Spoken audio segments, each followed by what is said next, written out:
Kababayan, dito muna tayo sa pispan. Ipakita ko muna sa inyo yung mga napakarami ng isda. Ayan, mga tilapia. So bigyan natin ng mga pagkain.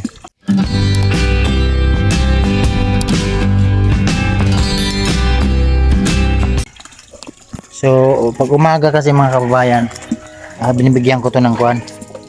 Yung umaga, hapon, yung mga floater ba. Ito yung pagkain nila. Tay. Nahut. Ito, bigay natin na yan. Diba? Ang dami nila. Ayan. Yung pagkain nila. Ang dami Yun. Malalaki na. Nung first ko dito linagay ito sila, namatay. So bali pangatlo na to. Sa pangatlo nila, ito na dumami na. Ayan pakarami na nila. Nag-aanak. Yung mga maliit, yung mga malalaki, yun sa ilalim.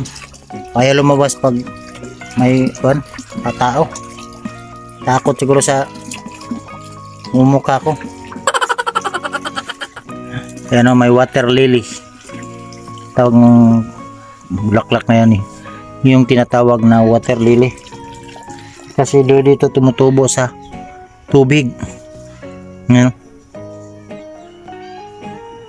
So ngayon po mga kababayan, bisitahin natin mamaya yung bahay ni tatay. Tahan ko. Tagas ang tubig lang. Tagas ang tubig. Pinatay ng bata yung tubig. Pagasa lang. I-open lang ang tubig.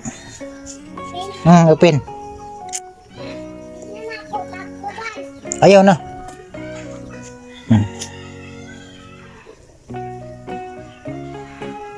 Si baby. Pag gumangkin yan hindi marunong. Ako na lang. Abunda ng tubig kasi dito. Walang bayad yung tubig dito. Kaya linagyan ko ng pispan.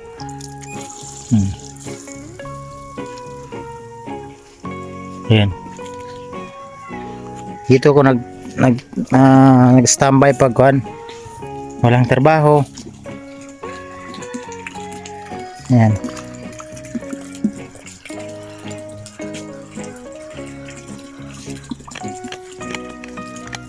Ang tubig dito hindi walang lang maintenance ang bayaran mo.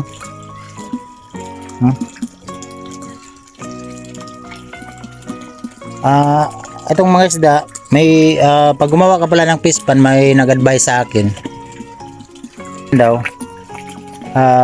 bago mabuhay yung isda, dapat magbutas ka 3 buwan, butasan mo, tapos ilagyan mo ng tubig. Ito advice ko lang kasi yun din tinuturo ng kakilala ko yung may ganito ba pispan. So 3 months halimbawa magbutas ka ngayon, ito butasan mo, lagyan mo ng tubig, 3 months saka mo palagyan ng similya para mabuhay yung isda. Kaya pala namatay nung first ko nito kasi pagkatapos amin magbutas dito, siguro 1 week, linagyan ko agad ng tubig. Pagdating ng 1 week, linagyan ko ng isda, kaya namatay. So, hindi pala pwede. Ang ng kuhan, tawag nito, advice sa akin ng kakilala ko din. Isa din yung nag-advise sa akin, si Kuya Bal, nag-message sa akin na daw tawag ito, patagalin yung tubig, abutan ng mga 2 months. So may isa pa nag-advise sa akin 3 months daw. So maganda 3 months para mabuhay yung isda. So ngayon kahit pa paano siyempre mag-isang taon na to, yun na sila, dumami na. Napakarami na nila. Hindi ko ito i-harvestin kasi sayang. May nagbantay doon bodyguard si Trixie. Di ba? Yan po yung aso na galing doon kang Aisa. Alala niyo po mga kababayan, yung isa sa pinakaunang napabahayan ni Sir Paul dito sa Davao, si Chief Aisa. Sa kanya po galing yung aso na yan. Kinarga namin yan nung kang Agila, yung maliit pa yon. Siguro mag 2 months pa yan. Sinakay namin kang Agila yung pick up ni Sir Paul. Dinala ko doon sa boarding house. Nung lumipat na ako dito sa amin, umuwi ako sa amin dito sa Gubjin, sa Gobernador Generoso. Dinala ko pa rin, kaya nalagaan ko talaga yung aso na yan. Mabait po yung mga kababayan, kahit suntukin mo pa yan, yung mga gat. Pero mahirap niya, maingay pag gabi. Siya yung nagbantay ng isda dito. Security guard. Oh, sarap buhay niya dyan. Sexy. Sexy. Oh, diba? Sexy yung pangalan yan. So, dito pa ako mga kababayan sa bahay. So, yun lang no, para at least na makita nyo din yung aking fish pan. Kasi matagal ko na to na hindi na vlog. Bina-vlog ko kasi ito mga kababayan para paano ba na makita nyo ng mga viewers na mayroong may idea yung maggawa ng fish pan. So, punta tayo doon sa bahay ni tatay. Tara. So, yun po mga kababayan. Dito na po ako sa bahay ni tatay. Ayan. So, dumating na po tayo dito. So, isa lang kasi kami ng barangay ni tatay dito sa Oregon. So, itong bahay ni tatay po mga kababayan ay ang kulang na lang nito ay tawag nito hollow block at saka simento. So, nandito pa yung mga materyales ng iba. So, si Ruel kasi ng mga kababayan ay sobrang busy. Sige lang ate. So, yan, may mga bubong na inuna namin tong bubong para ma-flooringan to dito kasi ngayon lalo na ngayong buwan tagulan. So si Ruel ay may lang talaga busy. Ang trabaho kasi ni Ruel po mga kabayan, raon yan kahit anong trabaho. Lalo na ngayon ay Desembre. Napakaraming nagpalitson sa kanya yung mga baboy ba. Siya yung naglilitson, order. So inuna niya muna kasi marami din si Ruel na pangailangan. So dito ang araw niya lang dito ay siyempre tumutulong din. Ano lang, maliit lang yung kinikita niya dito. So humingi siya sa akin ng kuan pagkatapos na muna ng paglilitsyon ng mga baboy. So balik na sila dito. So nagpaalam naman.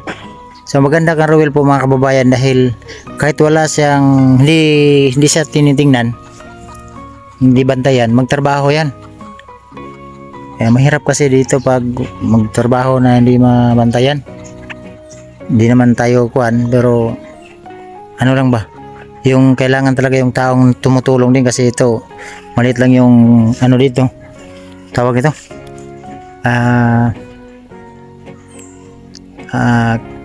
materials dito. Tapos siyempre ang sponsor lang dito ay si Tita Edna at saka si Tita Virginisa, Ate Virginisa na nandito ngayon sa Davao. Baka magtaka ka na matagal tong bahay. Ano lang to ate, Tita Edna, itong bahay ay nandyan na yung bubong, okay na to. So ang mga materials nito nandoon sa kanila kuan sa kabilang barangay doon sa Magdog. Kunin ko na sana to, kaso lang si Ruel ay ang tawag ito busy sa paglilitson ng mga baboy, yung mga lalo na ngayon December, matagal nung pang first week pa ata, ano na ngayon 22 na ata ngayon. So busy pa rin si Ruel. So mamaya puntahan na lang natin si Ruel para makausap natin kung ano talaga yung kailan siya makabalik dito kasi pakita ko rin sa inyo yung trabaho niya, naglilitson. So yun kasi ang trabaho ni Ruel mga kababayan, kaya nagtagal siya dito. Nagtagal tong bahay ni tatay. So si tatay ay binisita ko roon, hindi ko lang binablog. Okay naman. So safety naman yun si tatay. So sabi ko nga sa kanya pag umulan wag ka lang umuwi doon kasi nandito yung kamag-anak ni tatay mga kababayan. Ito yung parang tigunsa ka rin mo ni tatay te? Tigunsa mo ni tatay? Kuman ko na niya. Bali ang papa ni Simong Bana, Soon. Okay.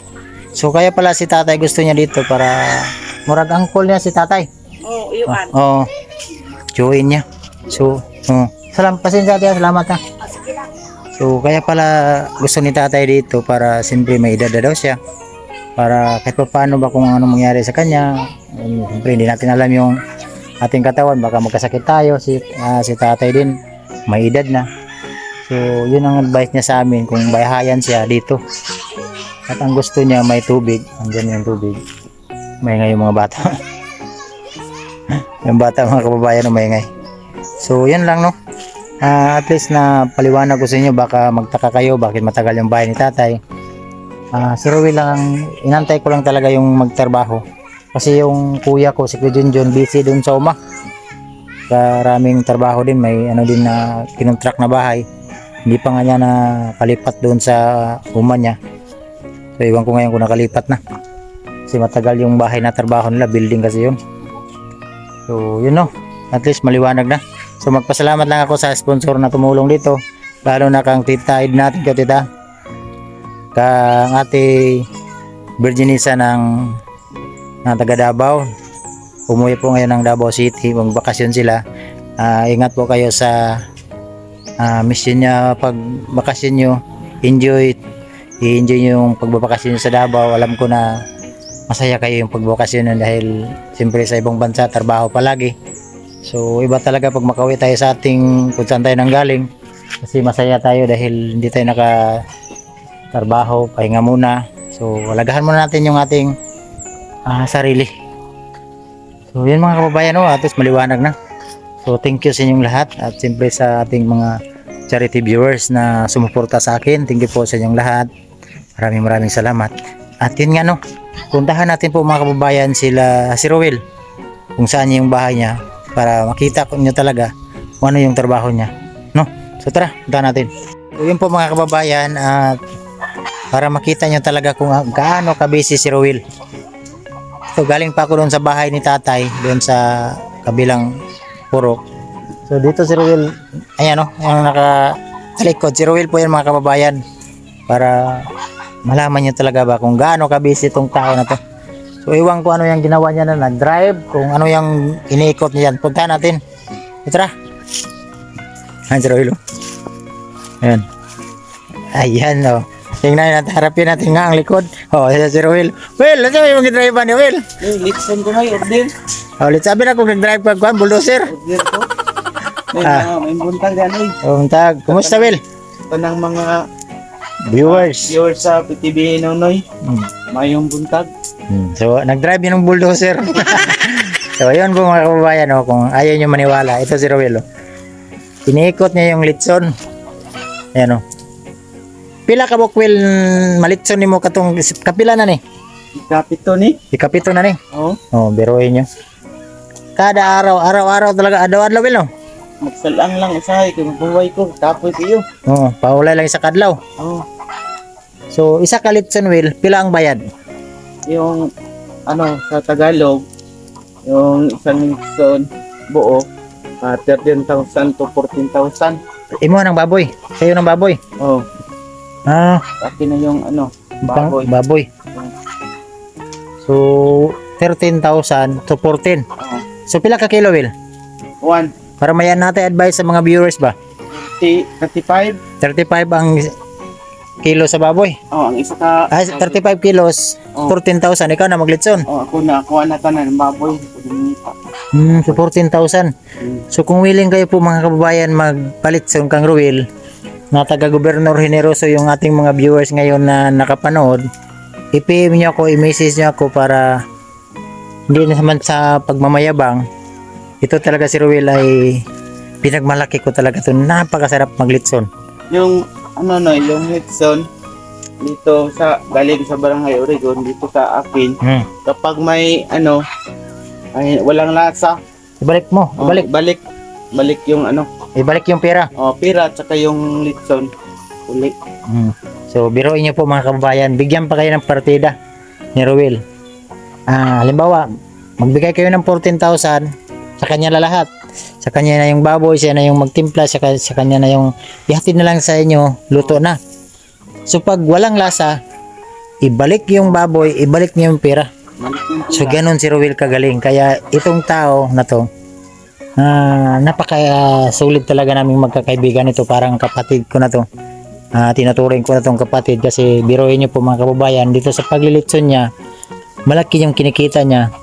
Pero yung pabahay, nagtrabaho pa rin siya doon kahit maliit yung sahod niya. Kaya ano ko to, saludo ako sa tao na to, si Ruel. Kapitbahay ko po to mga kababayan, doon sa unahan yung bahay ko. Kaya ano to, saludo ako talaga nito kang Ruel. Yun lang no, para at least maniwala kayo ba na napaka-busy ito. Wala kasi akong kinukuha ang ibang panday dito kasi ang ibang panday kasi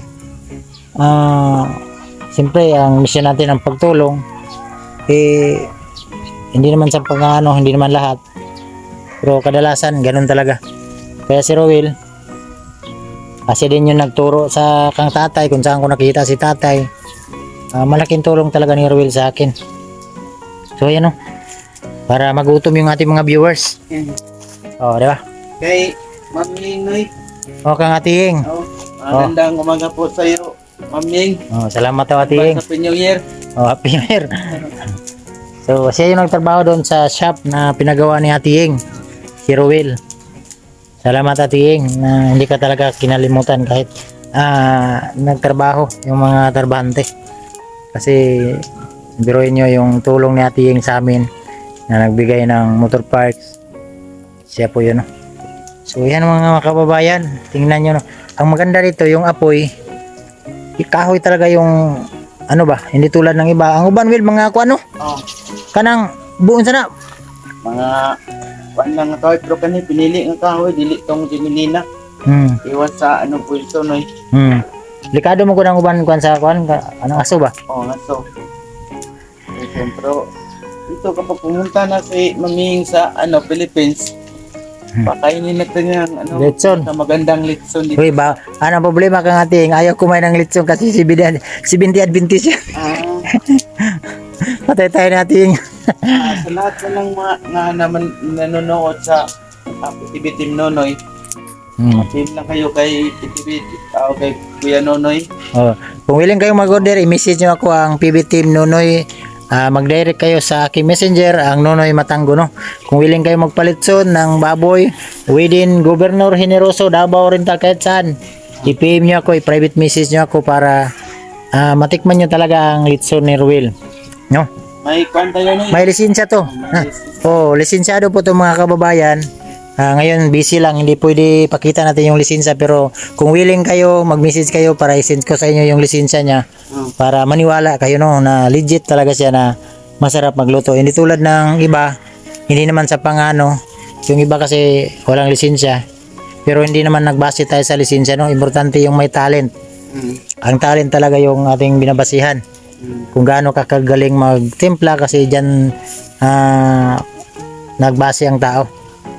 So, dami na akong daldal mga kababayan. So sa ating mga viewers dyan, ibalik ko sa inyo ulit to para at least gugutumin kayo. Pula-pula nga. Pero ang totoo, ako yung ginugutom dahil wala pa akong pananghalian. So ayan o. Ikot-ikot lang. Mainit man dito eh. Mainit. So yun o, parang nag-drive ng bulldozer si Ruel. Ay, salamat nakadaan ka dito sa bilang magkaibigan, i-promote ko yung litson mo, Will, para at least maraming magpapalitson sa atin, no? Sa ating mga kababayan na nakapanood. Alam ko maraming taga Davao Oriental na nakapanood sa aking vlog. Basta i-PM nyo ako sa aking messenger, ang Nonoy Matanggo. I-message nyo ako para personal nyo makausap si Ruel, at personal nyo din pwede puntahan nyo dito sa amin na makausap nyo si Ruel ng personalan para hindi tayo ma-scam. I-message nyo ako, huwag kayong magpadala ng pera, puntahan nyo ako dito, i-message nyo ako para mag-usap kayo ni Ruel. May magamit sa ating account na magsabi na ganyan-ganyan, so iwasan po natin yun, no? I-private message nyo ako, tawagan nyo ako kung ako ba talaga, para personal natin si Ruel makausap. Alam ko na may time kasi na may mga birthday, yung ganun ba? Anniversary. Yung ganun. Kahit ilang baboy ipalit sa inyo, kaya ni Ruel, no? So may makuha siyang tao. So again, maraming salamat po mga kababayan. Inuulit ko, thank you Ate Virginisa Ate Ying, Tita Edna, thank you po sa lahat ng mga sponsor, lalo na kang ito, advance Merry Christmas. Thank you po sa inyong lahat sa inyong pagsuporta sa aking channel, lalo na sa lahat ng mga sponsor, kang Tita Lia, kang Tita Carmencita, kang Ate Q, kang Ate at Kuya, kang Tita Lia, kang Tita Denya Billy, thank you po Tita sa advance Merry Christmas. Kang Tita Pilisa, kang Ate Grace, maraming salamat. Kang Tita Marisa Espadro Salim, thank you po. Yun po yung mga sponsor natin bagong taon. Salamat po sa inyong lahat sa pagtulong nyo sa akin. Alam ko po na napakalaking tulong nyo sa akin noon, yung pagpabot nyo ng tulong kahit hindi niyo ako kakilala, ay pinabot natin sa ating mga kababayan. Maraming salamat. Lalo na kang Tita ng Germany, maraming salamat Tita. Nagpadala ng package na ayaw magpabanggit ng pangalan. Taos puso po akong nagpapasalamat sa inyong lahat.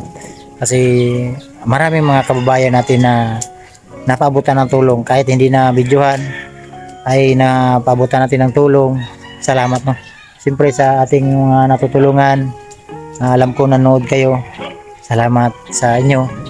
Basta lahat sa ating mga sponsor na sumuporta sa akin, maraming salamat. Lalo na kang Ate Mili, kang Ate Joey Barros, thank you po. Kang Tita Lia, maraming salamat na. So, well, maghinay-hinay na ko bilang. Salamat Noy. Oh, so sige. Ito na mga sponsor nimo. Salamat. Merry Christmas. Oh. Hinay-hinay lang pag driver, na speed limit dito sa unahan na. Baka Salamat sa pag-ano dito Noy, punta. No, baka mahuli ka ng LTO Ayusin mo yung pagmamaneho. So maraming salamat po mga kababayan at God bless po. Thank you po. Bye-bye. Bye-bye.